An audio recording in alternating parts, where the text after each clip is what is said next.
pretty momentous.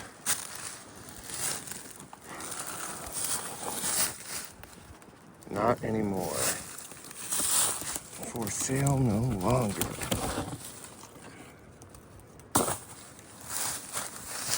So I'm walking home now, but I'm going to do the intro to the video because I forgot to do it because I don't really know what I'm doing. I mean, I know what I'm doing, but I'm just not used to doing it. So I'm walking here across the field at the future Lookout Mountain Botanic Garden. Jared Fager.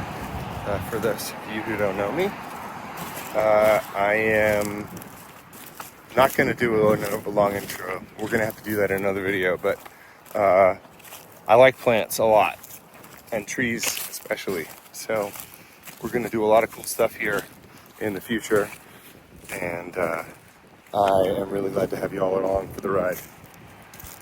Cheers.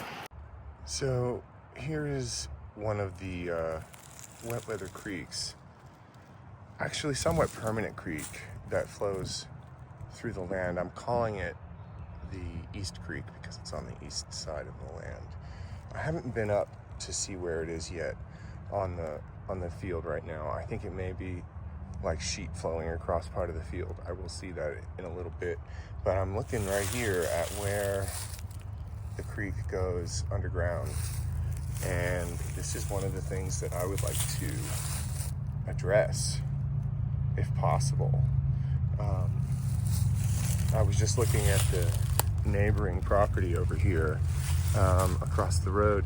They have another bottomland like this with a creek, and their creek is running across the surface the entire way. So I wonder if this cornfield and just past history of land use has resulted in this, and if there is a way to remediate it, and if that's even a need. See, here you go. You can see quite a bit of water running here under the ground, and there's many tunnels like this where you can see the water and airspace.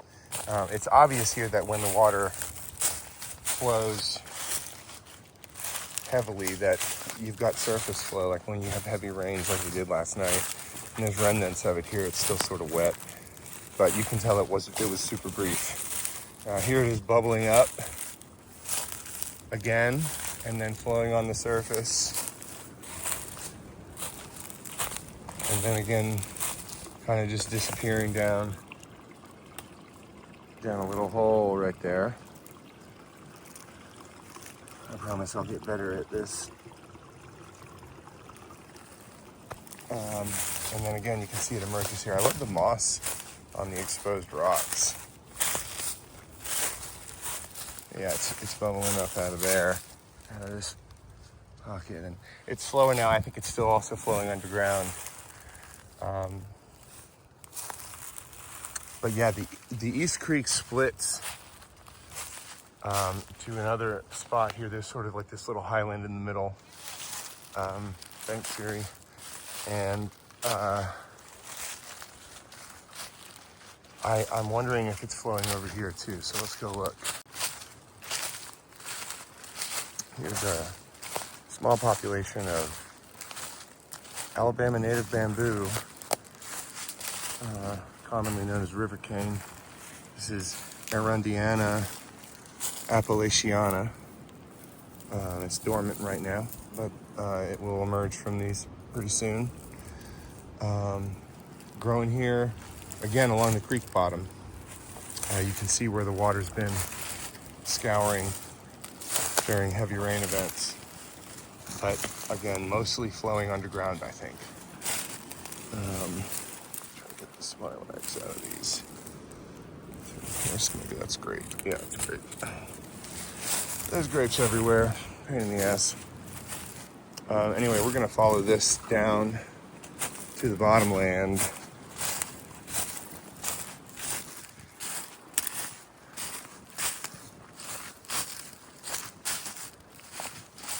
Until we find water flowing.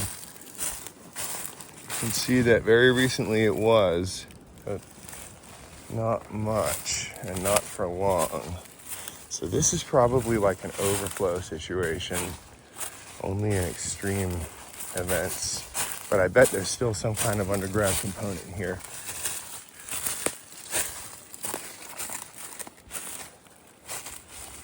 Another cave there. Like an animal cave or what, but it looks like water flows in and out of there too. I see little chunky things, so maybe something's been digging. Who knows? Right, so we're gonna continue walking down this rivulet.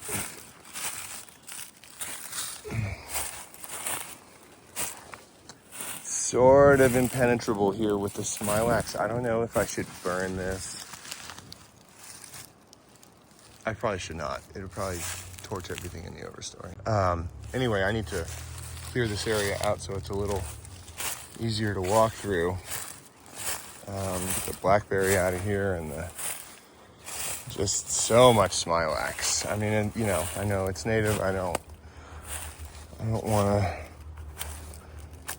remove native stuff if I don't have to, but this stuff is so heinous when you want to walk through that it's really kind of not a choice. Gotta do it. Whew. So we can see here I don't think it flowed here last night. It's wet from the rain, but not from flow. Can't flow. Okay, after walking through all that mess, here is where the two rivulets sort of meet and where it's like the most obvious point of the underground river is an underground creek.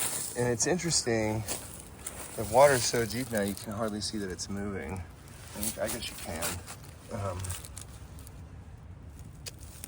But to me, this is less than ideal, and I would like to kind of fill this in and bring it up to the surface somehow. So I'm going to be exploring the possibilities for that. So the creek continues underground down this bottomland to the road. And woo, I kind of stood up too fast there, and I'm a little woozy.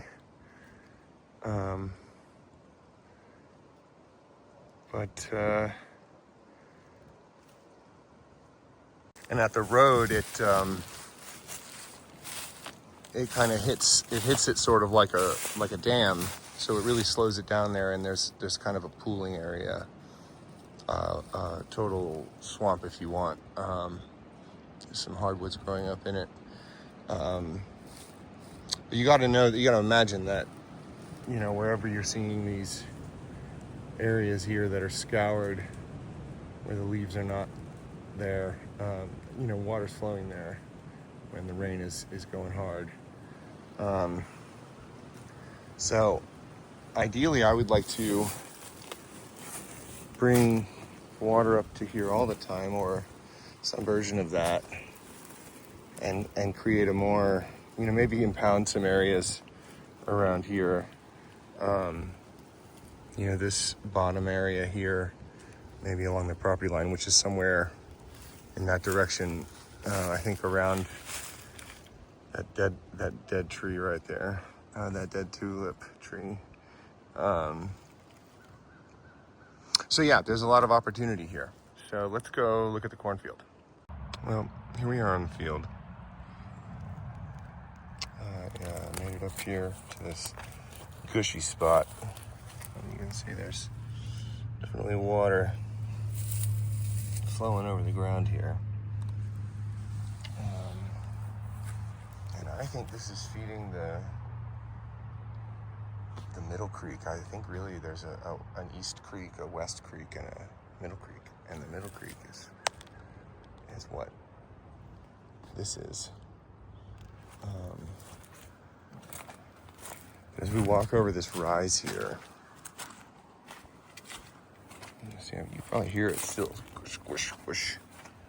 As we walk over the rise here, we'll get to what should be flowing water. Unless that's where it was and I'm just remembering it correctly.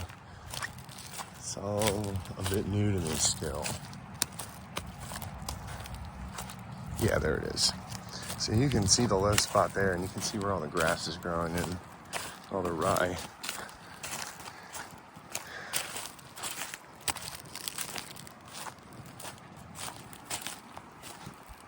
Yeah, there's the water.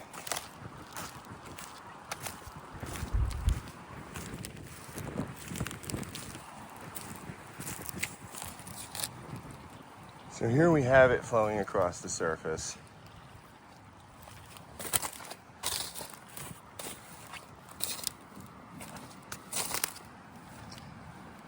I'm trying to see where it comes out. But yeah, I mean, you see here, it's pretty wide. It's sort of like sheet flows here. And this is sort of like where I was thinking we could plant Montezuma cypress. And maybe make a little impoundment out here in the prairie. Because technically where we're walking right now is like the east side of the prairie. And yeah, look at this.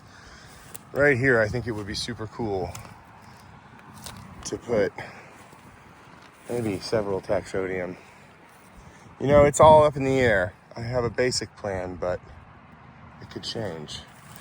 I hope I'm not breaking the levels. I got to get used to this, like being a YouTuber.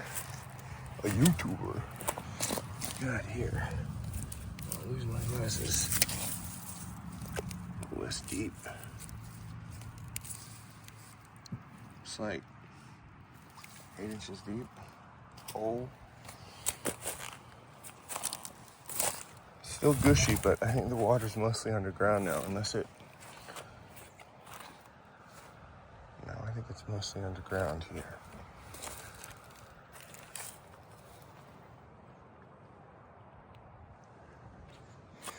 Maybe that's where it's coming out. Maybe that's just a spring. But probably, presumably up here across the highway, it's a stream again.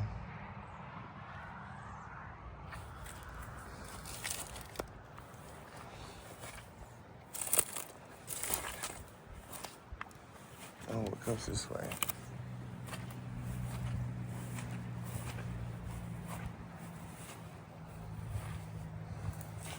Goosey, goosey.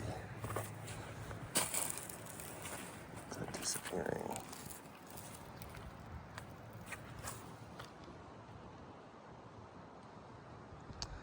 Lookout Mountain Botanic Garden. It's gonna be a thing. It's amazing. I can't believe how lucky I am. I'm so grateful. I'm grateful for all of this. I'm grateful for all of your help, your support. Like and subscribe, right? That's what they say. Remember to like and click the subscribe button and then click the notify to get updates from this nascent botanic garden here on Lookout Mountain.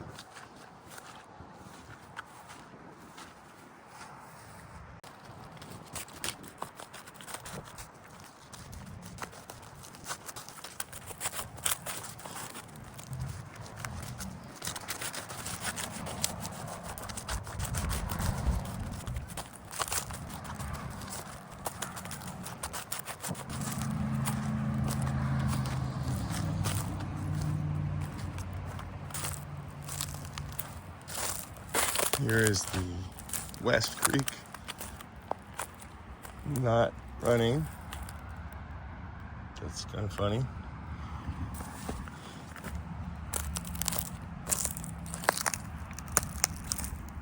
Yeah, just more of these like cavities, you know, it's the creek is underground. I think it's not even running into the pond over there. I thought the pond would be full, but it's bypassing the pond entirely. It must need to be like an extreme rain event for the pond to fill up right now.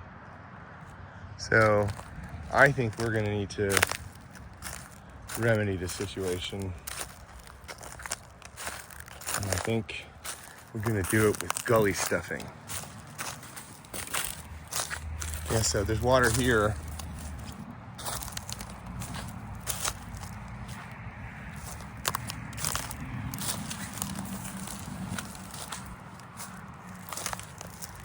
Tempted to cross the highway and like explore those woods, but I don't want to get shot at. Okay, it's flowing here. It must be going underground somewhere around there.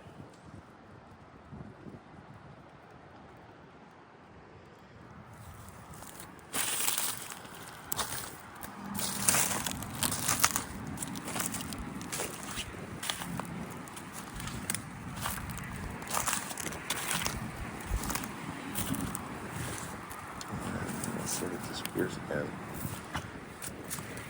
Oh no, it's there. It's doing that kind of like slow sheet flow thing. There's another cavity. See, this is just weird. Or maybe it's not, and I'm just naive, but I guess that's likely.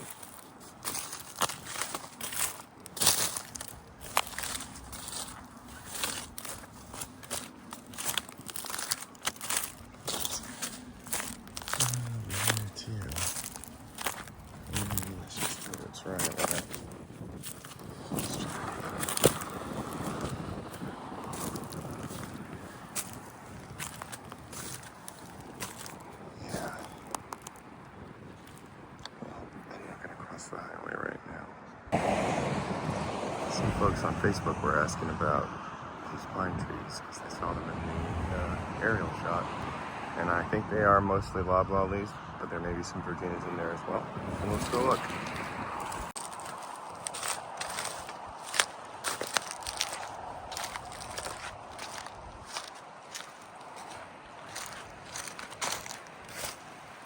Well, there's a juniper in there.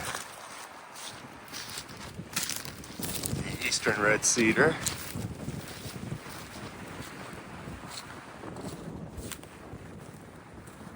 Nice one.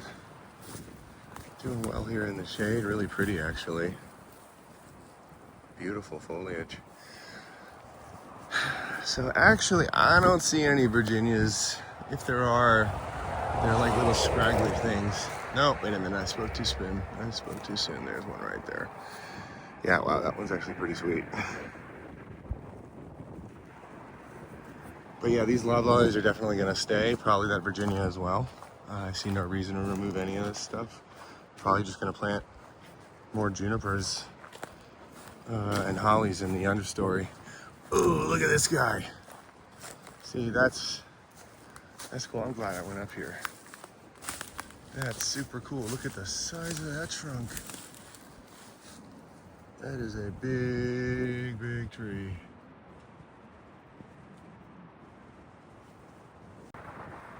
Looking up at the Pinus Tata, one of my favorite pines, southern yellow pine, three-needled. Beautiful bark, strongly fire-adapted tree. Got a lot of them on the property. Got some really nice old ones in the woods here that we will be improving by lighting the woods on fire a few times a year. There's the canopies popping out there above the deciduous trees. You can see them back in there. There's some Virginias back in there too we're gonna remove. But generally, it's gonna be a loblolly red and white oak savanna woodland. And then, you know, this general area here in front of us is gonna be the prairie and the longleaf pine savanna.